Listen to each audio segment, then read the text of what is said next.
Hi, welcome. Hey. Hi, Brittany. Brittany's been in a couple things I've done. So I've seen her before. Hi, Karina. Hi, Emma, Jack, Kanan, Catherine, Kim, Courtney. It's a cool spelling of Courtney. I like it a lot. Lee, Maggie, Manny, Nick, welcome.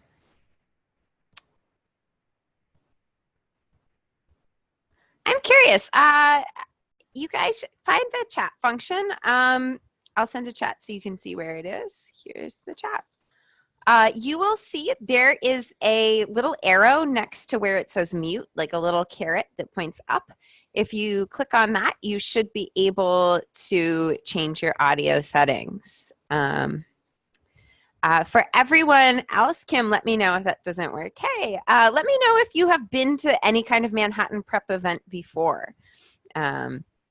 I'm curious if anyone has done one of these hours before or something else with us, maybe a trial class or something like that. So say hi in the chat and then let me know, have you been to a Manhattan Prep event before? Welcome, Karina. Cool. Yay, so many new people. Cool. Well, we're going to be using this chat function a lot tonight. So yeah, Jack, I had a feeling I had seen you there. Cool. Nick, who did you take a course with and where? Awesome. Also in the chat, let us know, where are you signing in from? Where are you currently located? Again, we're going to use the chat a bunch tonight, so good to get acquainted with it, get comfortable with it. Nice. Cool, from all over. This is great. A lot of New York people, a lot of California people. Awesome. Yay. Yeah, tonight's just going to be me. I wish Joe and I were teaching together again, for anyone who came to that series. It was a lot of fun to have a co-teacher. Still won't give in and do the man bun thing, unfortunately. Oh my God, I'm going to tell him, you guys remember that. He's going to kill me probably for starting that. Awesome. All right, cool. So a bunch of you have been in this webinar room before. You know the tools. A bunch of you are new. You found the chat. The other tool tonight we are going to use is a poll. So I'm going to launch a poll now. It's going to allow you to choose an answer A through E, but I'm going to tell you what those mean. Poll in A if you have taken an official test. Poll in B if you have taken a practice test. Poll in, and you'll see where to poll in a second, so just hang on. I'm just going to give you the options first. B is a practice test. C is some studying. D is totally new. Not in the chat. Hang on. You'll see. There's going to be a poll. And E is, oops, I thought this was a GMAT session. All right. So A, B, C, D, or E. Here is the poll. It's going to pop up on your screen. It'll be right in your face. Go ahead and choose one of those. What is your GRE experience?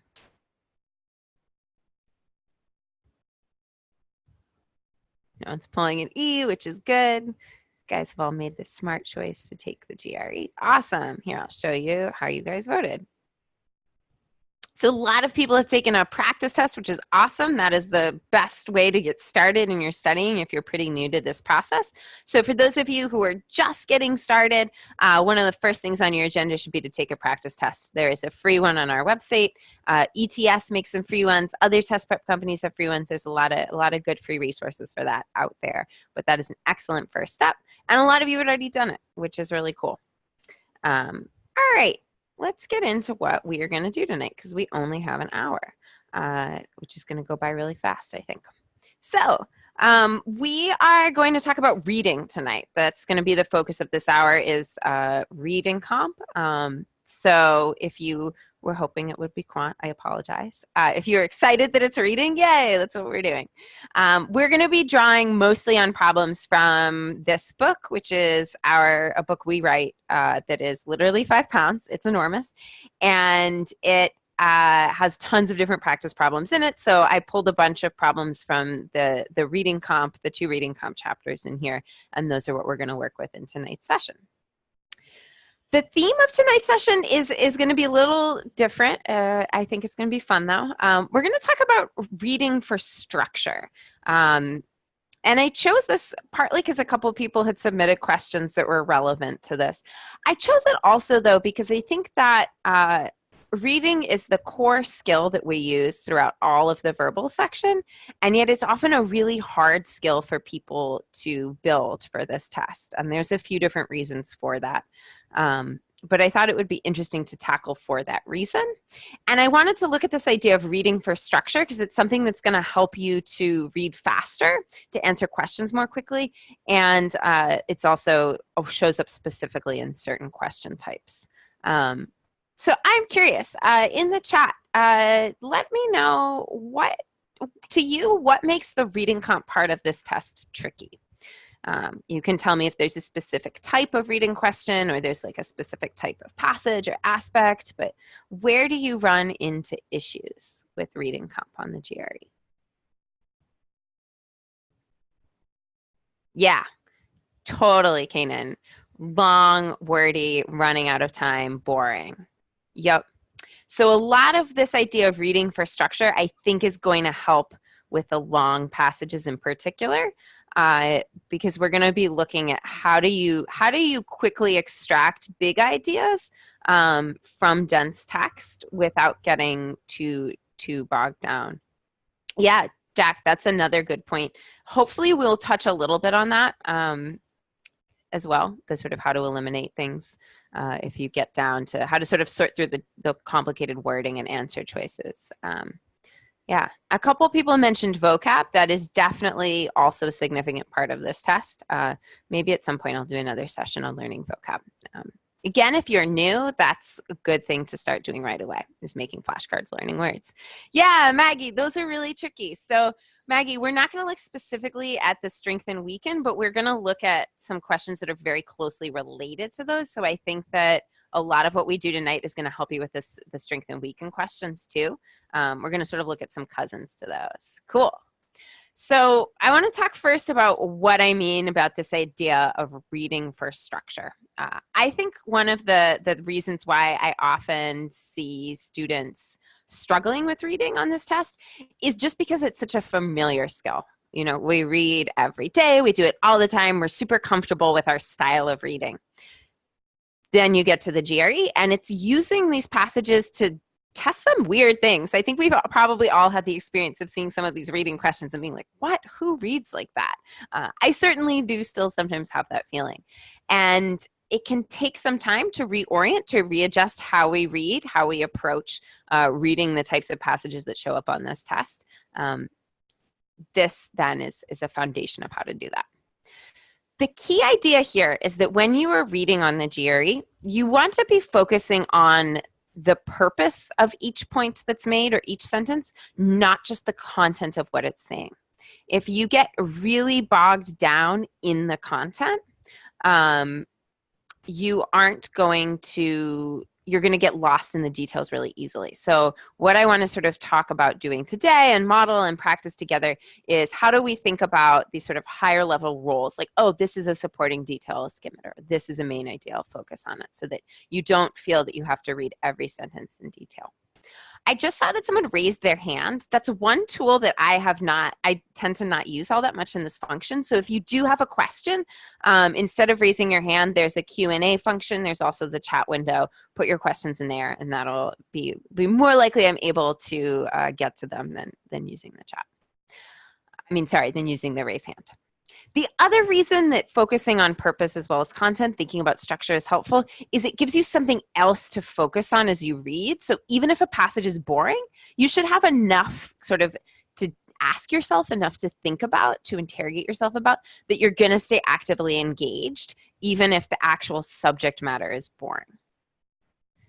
Finally, this is a great way to save time. It's one of the things that's really remarkable, I think, about reading on this test is that you don't have to read every word. In fact, you don't have to read a whole lot. of these passages in order to answer questions correctly. So if we get really good at this practice of reading for bigger picture structure and thinking about purpose, then we can start to see faster and faster, oh, that's a sentence I need to focus on. That's a sentence I can skim. That's a whole chunk of a paragraph even that I can skim over. So when we talk about getting faster at reading, it's often not changing the actual pace that you read each word at. That's very hard to change in a short period of time. It's more learning where to focus, where to step back a little. That's how you're going to save time and get faster at these tasks. Finally, there are some specific question types that ask about structure explicitly. So we're going to use some of those questions today to model or sort of think about this idea of reading for structure, reading for purpose. All right, so let's get into how to do it.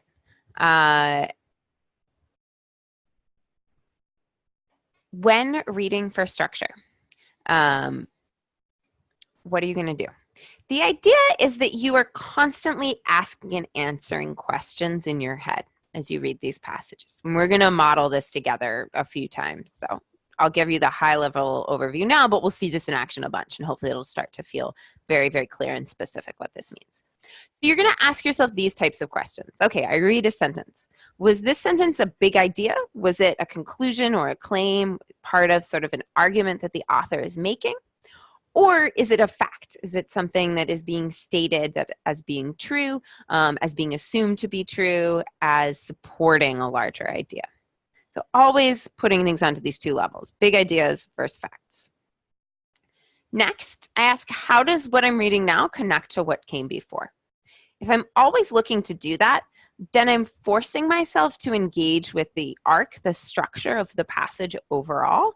I'm also just not falling into that trap where you move your eyes across the screen and kind of read the words but don't really pay attention to what they're saying. So it's forcing me to understand what they're saying.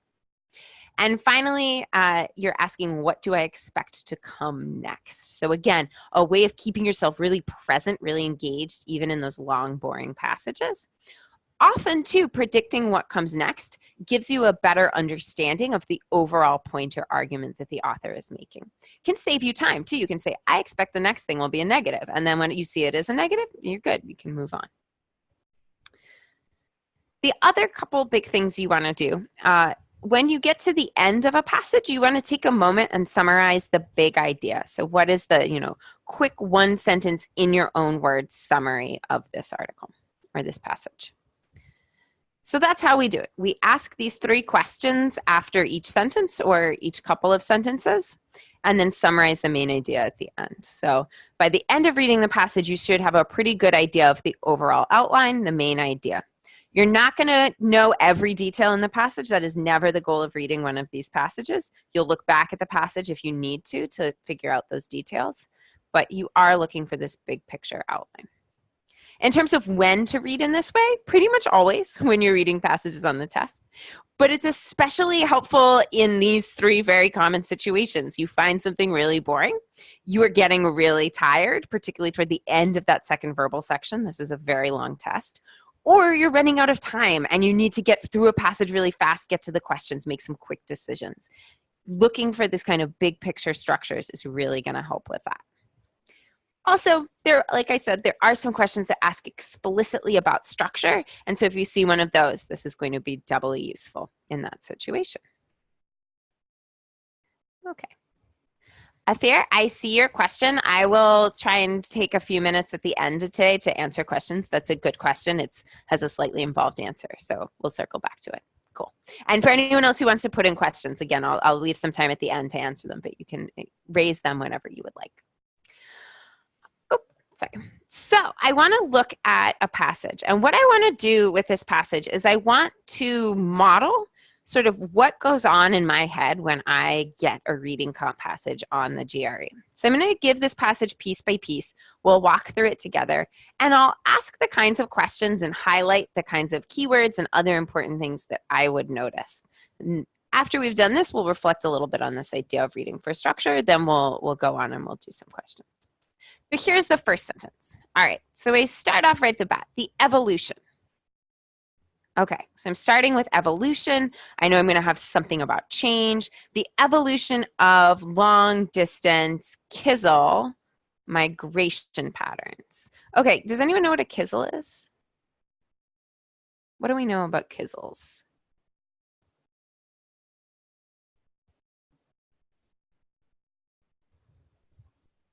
What can you tell me about kissels at this point? Ah, yeah, they migrate. Yeah, and in theory, you have a pretty good, I think, looking ahead in the sentence too. We'll find out eventually there's some kind of bird. Cool.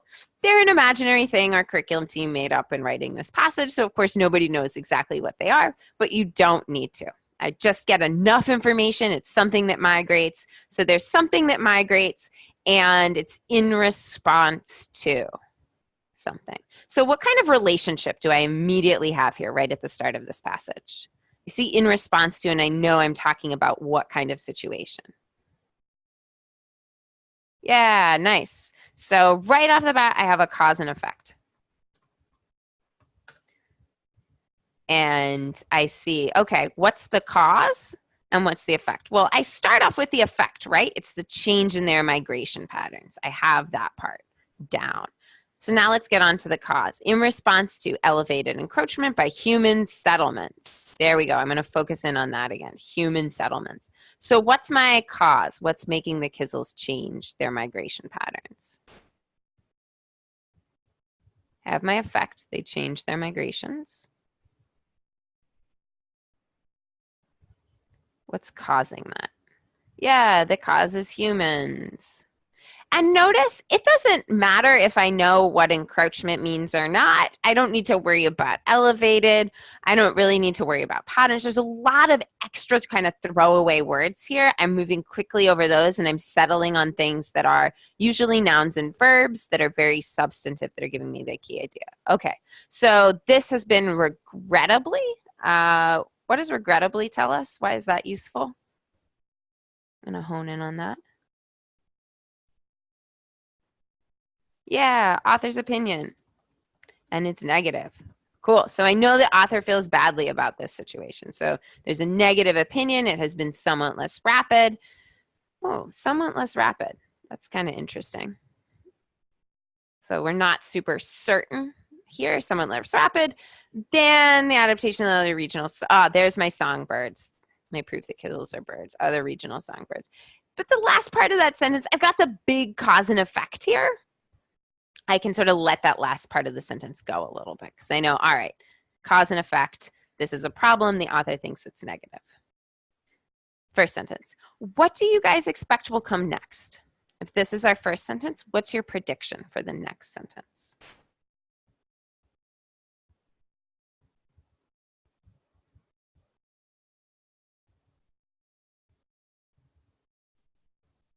Yeah. Yeah, we're thinking we're going to get some reasons, some detail, sort of some expansion on this. Nice. We'll see in a moment what we actually do get. Is this first, would you categorize this first sentence as a conclusion, a big picture idea, or a supporting fact? Yeah, I'm on board. So we have our big picture idea right up front. And so people are predicting some kind of explanation, supporting fact. So now tell me, were your predictions right? What do we have in our second sentence? What function is this second sentence serving?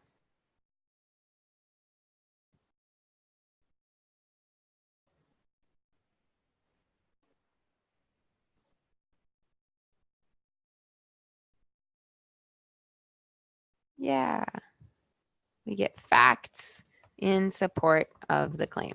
Nice. And that's pretty much all I'd want to get out of that sentence. So notice I spent a lot of time unpacking the first paragraph. I'm really sort of picking up on the pieces. I'm asking a lot of questions. I'm very engaged with that first sentence. When I get to the second sentence and I see that it's a supporting fact, I say, like, cool, I have a supporting fact. That's all I need to know. I don't really need to unpack the details of that. And I don't want to because I want to save time and I want to save energy. Now I get this sentence, and I'm actually going to cover up part of this sentence for a moment. So this sentence starts off with a major signpost, another major directional clue. Ironically, however, as soon as I see that, I again slow down my reading because that's a big structural point. If I got my big idea up front, I'm going to get some kind of twist. Now, what would you guys expect to follow? If I start out with, some kind of problem with Kizzles, now we're going to get something ironic. We're pivoting nice to something else. What would you expect to see in this part that I've covered up?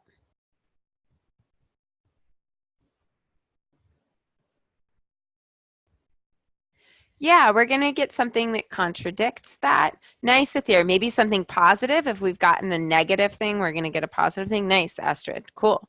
So now tell me if that's true. We're predicting we're going to see some kind of positive effect from humans. What do we get here?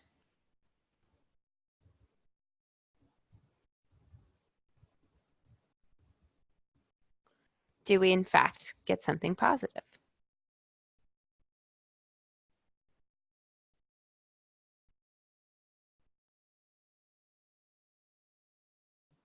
Yeah. So here's our irony. People are hurting the Kizzles, but people are also helping them. And I can get that pretty quickly. And I want to get that pretty quickly because I see, okay, right away, I'd known from the beginning, right, that this is a cause and effect situation that I have going on here. And I see another effect. I've had a negative one. Is there a positive one? Another effect, blah, blah, blah, blah, may provide assistance to the Kizzle. Nice, so it's positive. What I have highlighted in that last paragraph, that's all that I really want to get out of that paragraph. I see that there's a twist, it's a counter premise or contradicts that opening, and there's some kind of positive thing people are doing. All of this other stuff about noxious water plants and preferential consumption, like if I'm asked about that part of the passage, yes, then I'll want to go back and understand it. But I'm not going to waste time up front picking this apart. So, is there anything about what we've just done together that differs from the way that you typically have been approaching passages on the GRE? Is there anything that feels like, oh, that feels useful or new, or I might take that into my practice? What do you notice about this approach?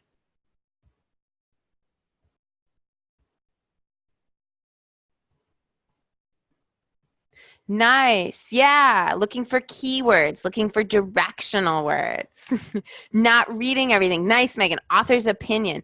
Often the subtlest part of the passage, but an important one. Yep. So we can make a nice list of things to look out for. We want to look out for keywords, particularly direction or pivot words. We want to look for big picture right from the start. That's a really nice point, Emmy. We want to look right from the start. Brittany, great question. I'm gonna get to that in a moment. Yeah. Don't read every word or sentence is another one.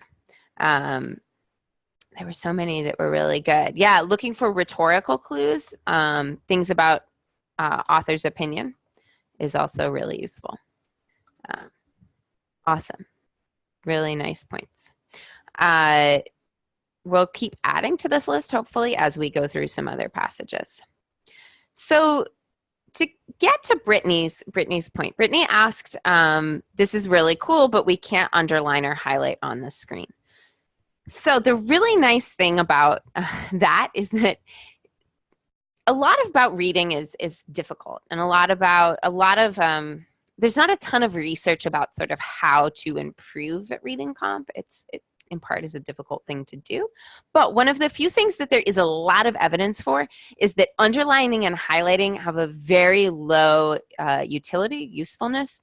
in terms of improving reading comprehension. So actually taking notes, short notes on things will be much more helpful for you than underlining or highlighting will.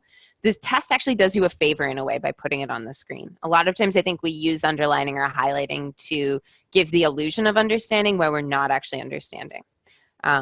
We're going to now turn to a slightly denser passage, a passage that's where we're going to be explicitly asked about the structure. We're going to analyze that pretty closely. And as we do, I'm going to try to model the sorts of notes that I personally might take on this type of passage. I don't take a ton of notes, and I would advise to take a similar approach, some notes, but not a ton. And we'll see how we can do well without underlining or highlighting. All right, so this is a short passage. When I see a really short passage, I do change up my reading style a little bit in that I am a little more attentive to detail in the shorter passages than I would be in the one that one that was a little longer. But still the same basic idea. So I'm going to cover up our second and third sentences for now. So I get this, and I might also notice here that I am being specifically asked about structure. So I want to read each sentence, and I want to think about what role it's playing in the passage as well as what it says. So what it says, and then what role. Let's start with the first sentence. The fight against the drug trade in country X should focus for the time being on tightening the country's borders and targeting major smugglers.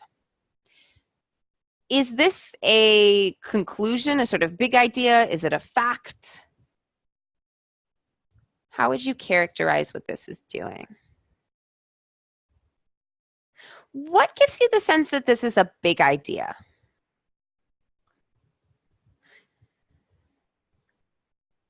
Yeah, people are picking up on opinion too. Where do you get opinion? Where do you see that this is an opinion sentence? Yeah, should. So I have a recommendation right away. I have some kind of claim, and it's an opinion. And I'm way more interested in that at this point than I am in what it actually says, because I see that I'm going to be asked about structure. Now let's go to the second sentence. Wiping out poppy fields in rural areas means inflicting even greater hardship on an economically depressed farming population. Fact, claim, conclusion, certainty. Yeah, we're getting a fact here. Nice. And now my question is, what is this fact doing? Why is the author including this fact? How does this fact connect to the first sentence?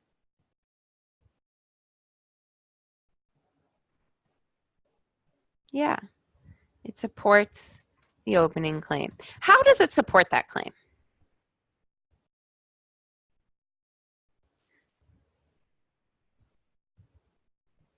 If our opening claim is we should tighten the borders to combat the drug trade. Yeah, and what is it saying about, it's saying sort of, yeah, the alternative solution isn't great. So we have one solution up front, this is what we should do, and then it says this other solution isn't great. Now we see that this last sentence is going to start with the word rather. What do we expect to come after rather?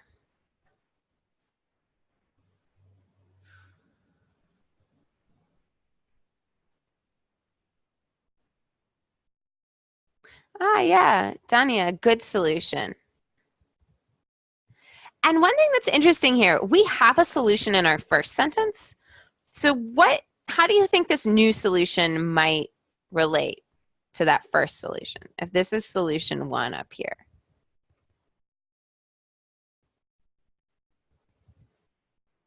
Yeah, so we might get, I think, either more detail about solution 1. Probably more detail about solution 1. Or possibly, someone said something, Dania said a good solution.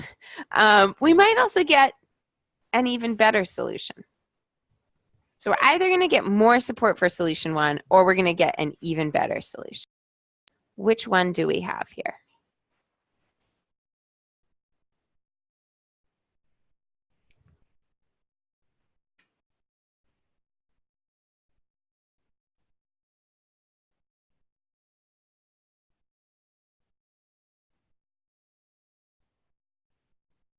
Yeah, we get an even better solution. Nice. All right. So we have one solution, we need an even better solution. Now we're going to turn to our question. I want to know the purpose these two boldface sentences serve. So I would like all of you in the chat to summarize what these purposes are. 1, does this. 2, does this.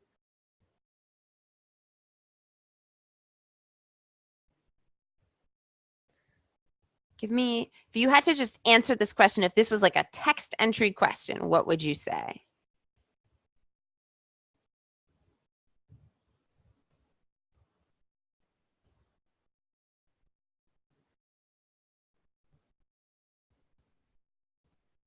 So with theory, think less about the substance of it and more about what it's doing. Yeah, a lot of people saying states claim. Samantha, I like, that's a nice level of detail. Kiana, I'd caution you also think more about less what it's saying and less sort of what role, what it's doing, its function in the passage. Same for you, Nick. That's, I think, what makes these hard is we're so used to thinking about the content, the what it's saying, that it sometimes is a shifting gears to say why. Yeah. Yep. So yeah, we get a solution right here. Oh, hi, Farhana. You were in my class last night or 2 nights ago. It's great. We get a solution to a problem here. It's a claim, what we should do. And then we get a sort of more detailed, maybe even better solution in our second problem. Something along this. But again, I'm seeing a lot of people claim second solution, things like that. That kind of level is where we want to be when we're thinking about structure, moving away from what it's saying, more that what role. Okay. So let's try the answers. And I'm actually just I'm gonna give you all of the answers up front, and I'm gonna give you about a minute and a minute or so to consider them. At the end of that minute, I will go ahead and launch a poll. Consider these, see which matches the outline we've made.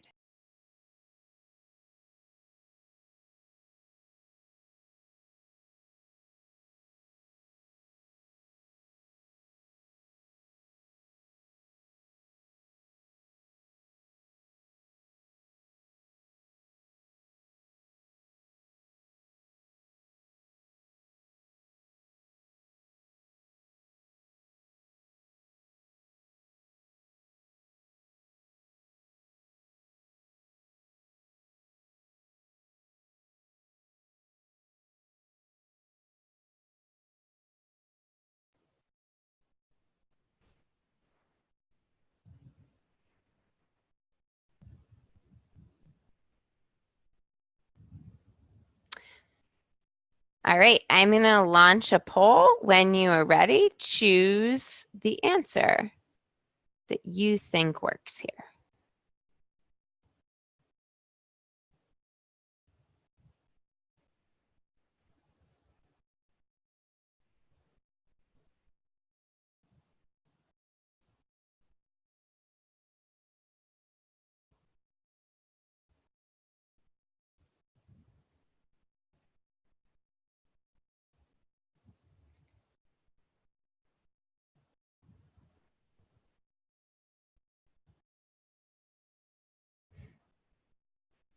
Farhana, you were totally right. I made a big mistake.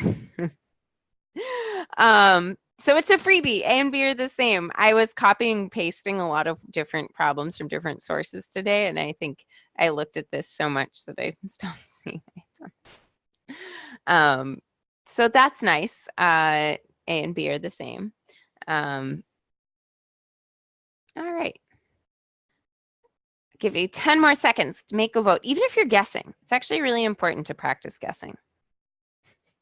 Nope, nope. I'm the one who's clearly slightly losing her mind. All right. Well, 75% of people have voted, so we will call it a day. We did have somewhat of a strong consensus, but we had votes for for pretty much all of them. So I want to talk through all of these answers. Also because I think we'll learn something about why these problems are tricky or how these problems might throw us off. So one thing that's really important when you see a structure problem like this, really, really important, do this first. Know what the structure, what the purpose is in your own words first. I know, Kristen, right? Then go into the answer choices. What's tricky about these answer choices here? Or what might happen if I didn't have a strong idea of what I was looking for and then I went into these answer choices?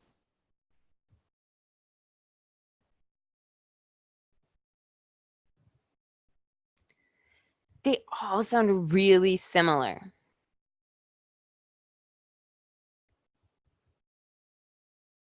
Yeah. Yep. So this is actually more so than in this passage. This is where we're going to really use our sort of pulling out of keywords to help us, where we're going to boil these down. So let's start with AB, the single answer choice. The first is the conclusion drawn by the speaker. The second is the alternative to that conclusion. How does that match up against our prediction? Against our analysis here.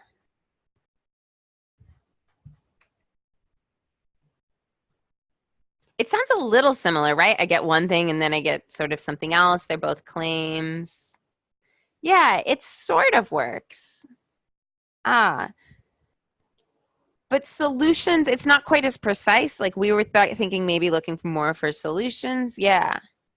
So what I might do when I'm doing these reading problems, I always write down A, B, C, D, E. What I might do is if I see it and I think like maybe sort of, but I'm not convinced, I'll just put a little pause by it. Like I'll come back to that and I'll keep going. So we'll put a little pause by A and B. Let's go on to C. The first presents a problem. Is that true? Is that what that first sentence is doing? Yeah, it goes a lot beyond presenting a problem. It presents more than a problem, a solution. So I don't even have to go further. If I see that it's wrong about the first claim, I can rule out C. D, the first presents a popular solution to a problem. The second poses an ideal solution. So I have two solutions here. A lot of people chose D. What did you like about it?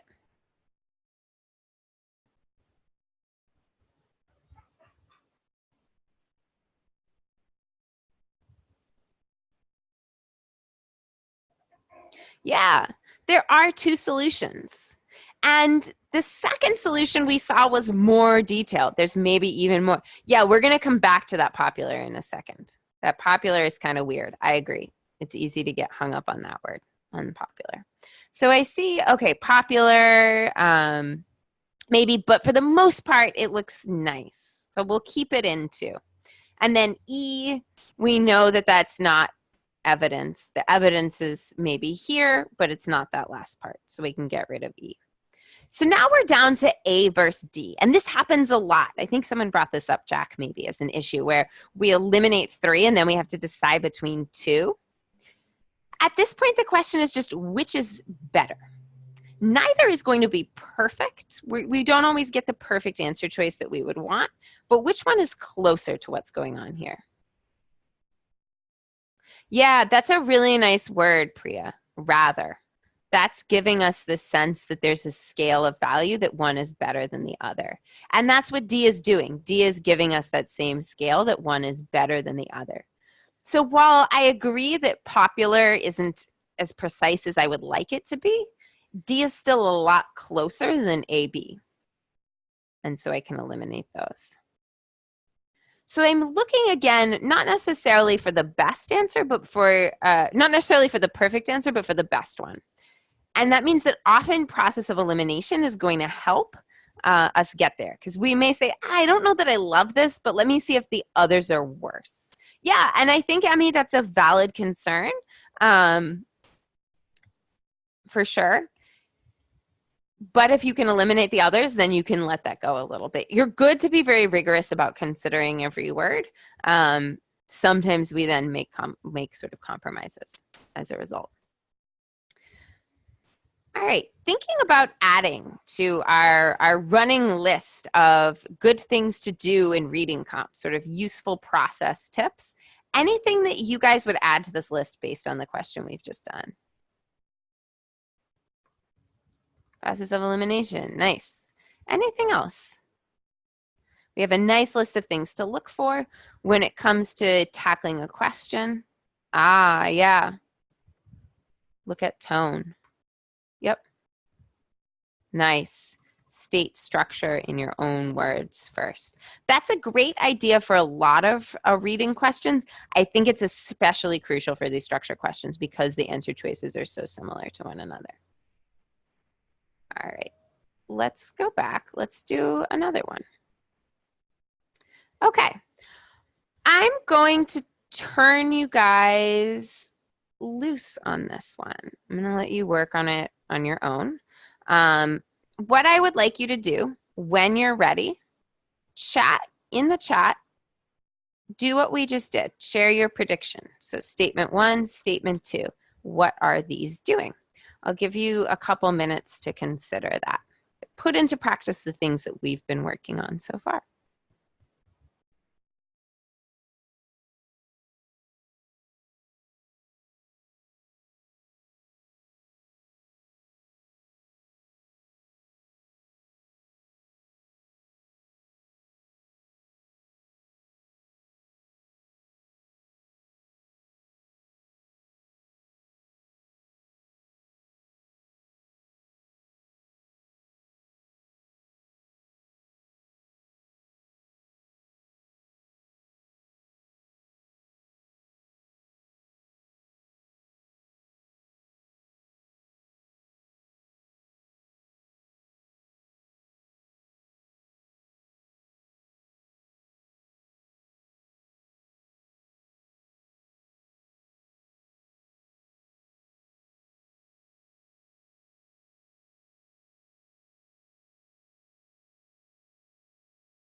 All right, keep things coming in as you're working, but I'm seeing really nice stuff.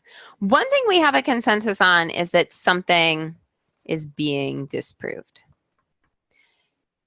And we see in this first sentence that here we have a claim, and this is the claim that will be refuted. So we have sort of the old claim that was made. Now, one thing I want to be really clear about, this second part in bold, is this a fact or a claim? The researchers have recently discovered. Kiana says fact.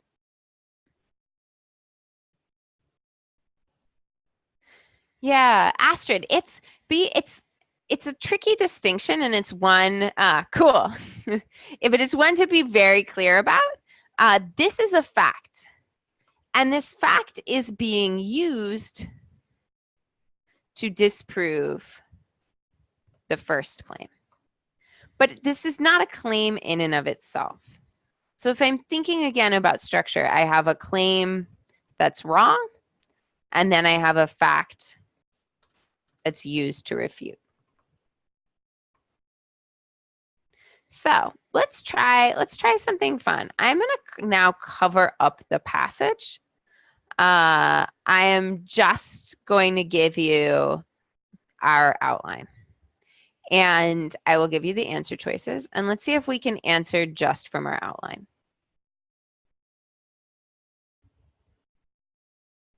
Here you go. I'll give you maybe 40 seconds to consider, minute to consider, then I will launch a poll.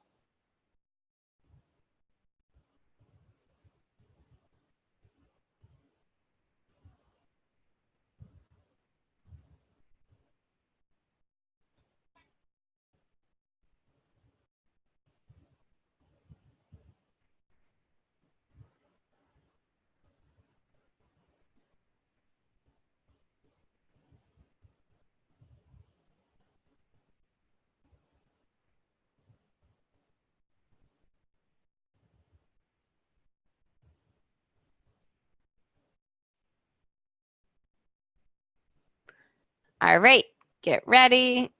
Here's your poll.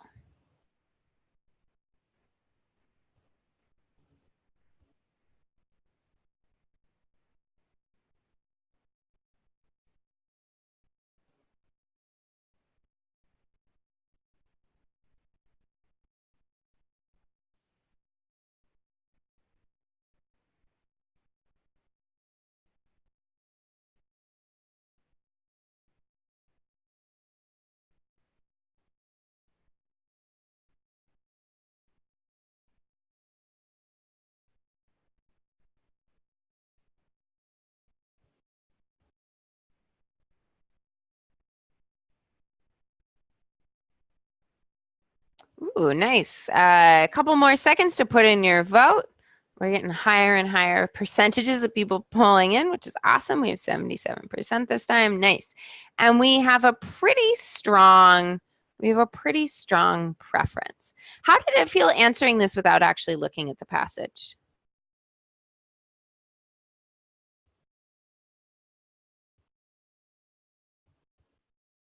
Ah, interesting. Why did it feel better? Yeah, for Hannah, Thier, Nick, you're saying it felt easier. Why did it feel easier?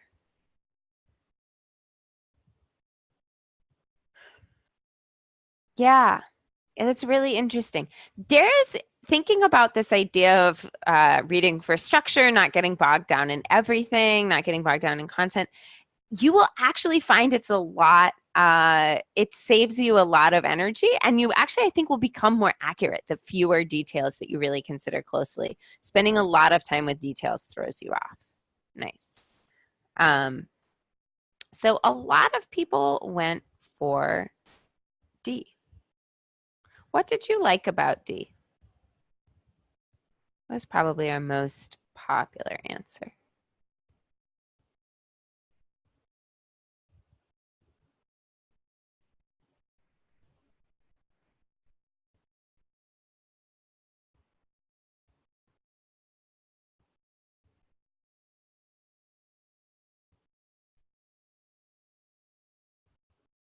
What pushed you toward D?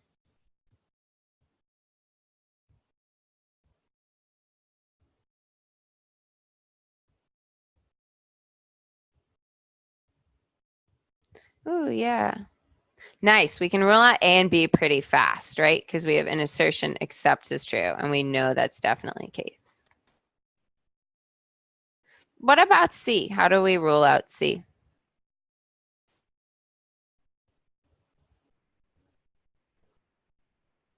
Yeah, nice.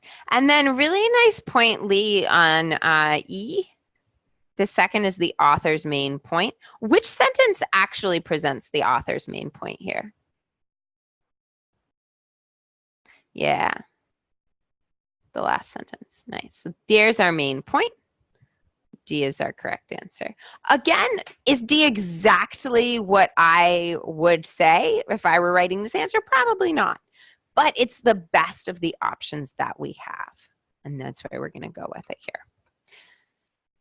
This idea, focusing just on the structure, yeah, I agree. The first is a claim that the author believes is no longer valid. I totally agree, Emmy, that again, it is not the perfect. It is not the perfect answer, but it's better than the others. So it's very similar to what we saw with the last one, and that's a common thing to think about. Again, process of elimination is our friend. I want to take a couple minutes to look at how we've seen this idea of reading for structure, of focusing on sort of big picture, outline, that kind of stuff, being really helpful for this one specific question type. I want to see if we can apply this a little bit to a different type of passage, a couple different types of questions. It's, again, here it's very explicitly about structure, but this same style I think will help us with some other things. And then if we have time, we'll come back and we'll look a little bit more at another structure question. And I want to make sure I have time to answer your questions in the Q&A as well. Okay, so here is a longer passage. I'm gonna cover some of it up just to keep you from getting distracted. All right, first sentence. Fame and fortune are often associated with virtue, industry, and a host of other attributes. Big idea, supporting detail. What do you think?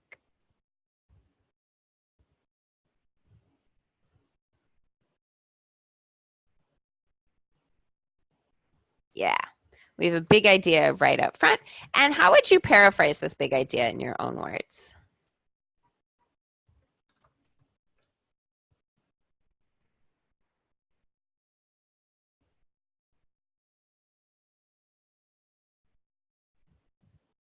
What is this big idea we're starting with? Yeah. We have sort of good characteristics lead to fame and fortune. Good stuff. Yeah. Sort of we're, who was that? Who said that? Yeah, Car, you were responsible for your own success. I like that. I thought that was a nice way to phrase it. Yeah, so you sort of make your own destiny. It feels like a very American idea to me. However, so what's going to come next?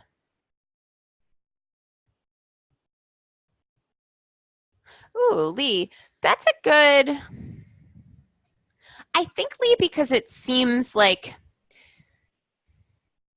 such a sweeping statement that we immediately sort of think it's the setup for our main point.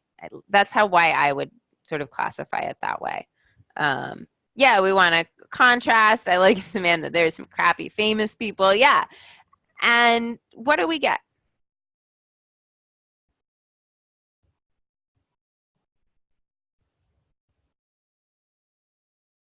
What is our twist? So we start off with our big idea. People think are often associated, but the real big idea. Yeah.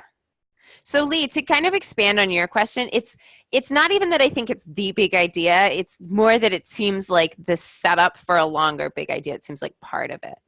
Yeah.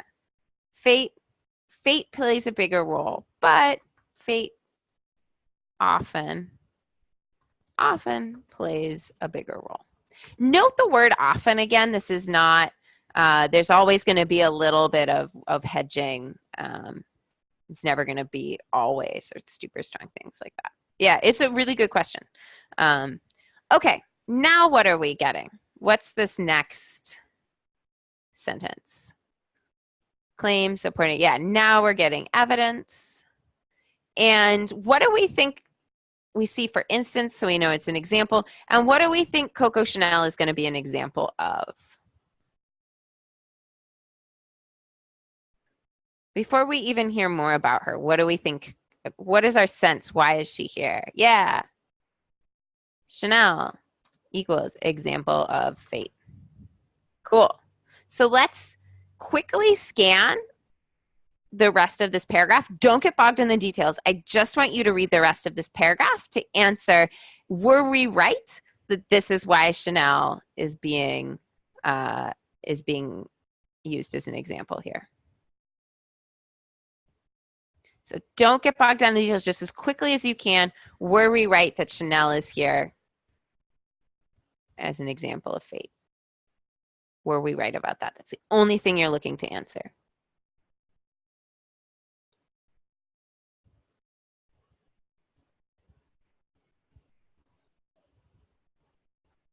Yeah, that leveraged her status, I think, is an important part.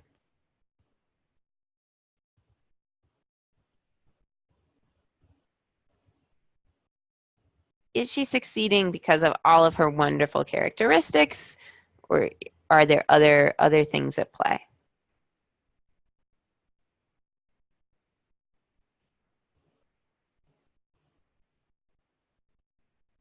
Yeah, so this fits Samantha's thesis that we were going to get like some not great famous people. Yeah, so she's in many ways wasn't always the greatest, but she had some good luck. She sort of deployed the card she was dealt very skillfully. Yep. And that's all I need to know. I don't really want to, I want to get that as quickly as possible and then not get too bogged down. Okay. Let's see what we're going to get next. So now I get conversely, I have a reversal. And what do we think Vianney is going to be an example of?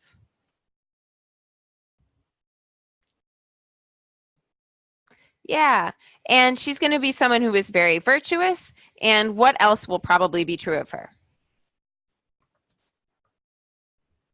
Ah, so maybe she's a very virtuous person who succeeded.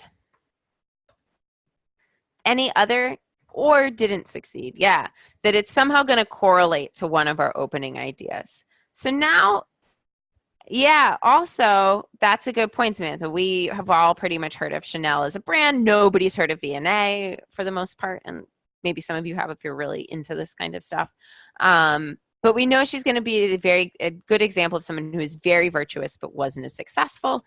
Is that what we get? That's all I want you to answer. Is that what we get? Read only as many words as you need to say, were we right in our prediction? Cool. And that's all we need. V&A, very virtuous, and wasn't as successful. So we're right about very virtuous. She was successful, but not like Chanel, where Chanel was very successful. Okay. We don't have too much more time, but I want to show you something that I think will be cool. Here's a question associated with this passage. I'll give you a minute. I'm not going to give you the passage. I'm just going to give you the outline. I'll launch a poll in about a minute, and you can give us your answers.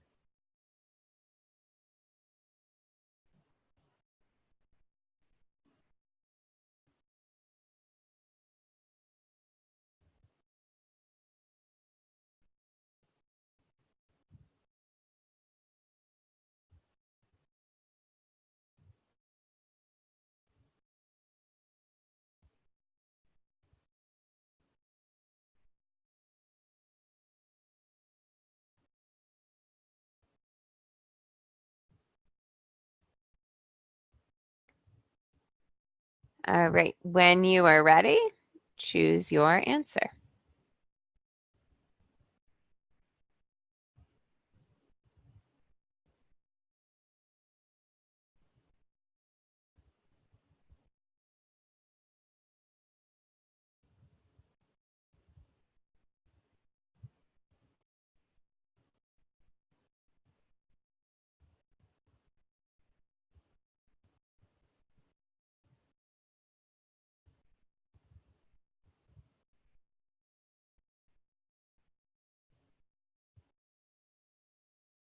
Cool. Poll in if you haven't. Someday we'll get to 100% polling. Awesome. So, really cool thing happened here. We had a really strong consensus for answer choice D, which is correct. We also had a fair number of attention to answer choice A. Answer choice A is a trap. How is it trying to trap us?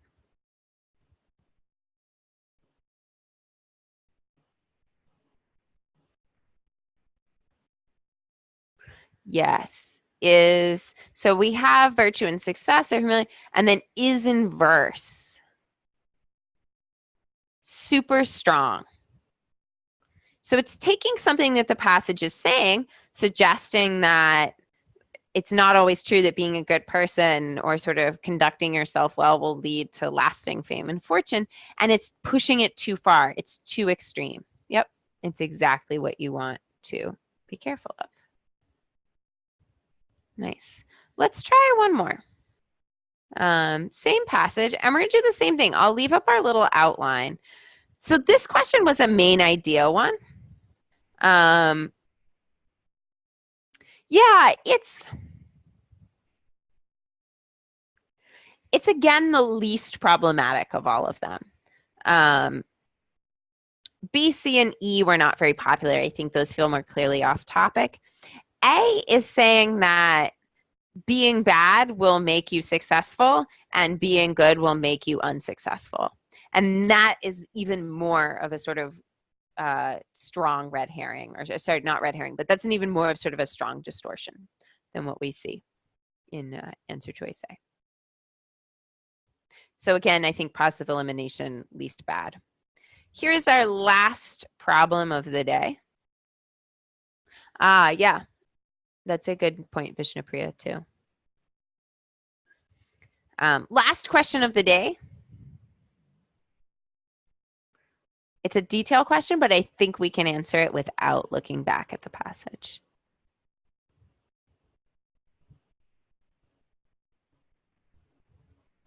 This is my challenge.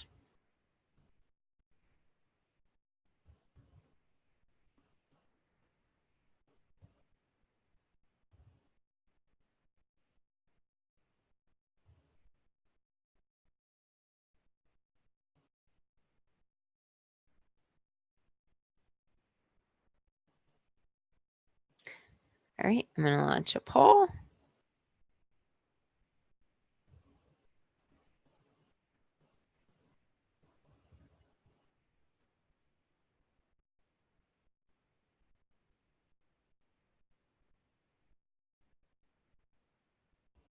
Yeah, I can for a sec, Brittany.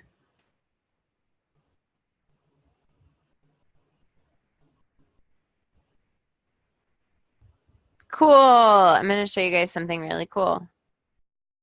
Yay. We all picked B. We all got the right answer. Didn't need to read that much of the passage. Could still answer this question. So reading for structure, I will return to our list of things, looking for keywords, looking for the big picture right from the start, asking sort of why everything is there, thinking about structure using process of elimination. These are going to help you a lot with most of the reading comp tasks. So specifically useful for structure questions, but more broadly applicable to other types of questions as well. And that brings us to the end of our hour. Hours go by really quickly. We do have a bunch of courses coming up. If you're interested in a class at any point, you can always come to the first session of an in-person course if there's one near you, or an online course for free. We have a bunch of other prep options as well. We have an asynchronous online course called Interact. We have books if you want to just do self-study, all of that. And we do these free prep sessions every couple of weeks. So thank you everyone for coming tonight. Athir, I think that I hope that this has been helpful in response to your question, actually. Yay, Kristen. Yeah, I think the other thing is just sort of managing stress and anxiety in the moment. Things like deep breathing and stuff like that will help with that as well. You're very welcome to everyone. You guys were great. Have a great night. Hope to see some of you at a future event.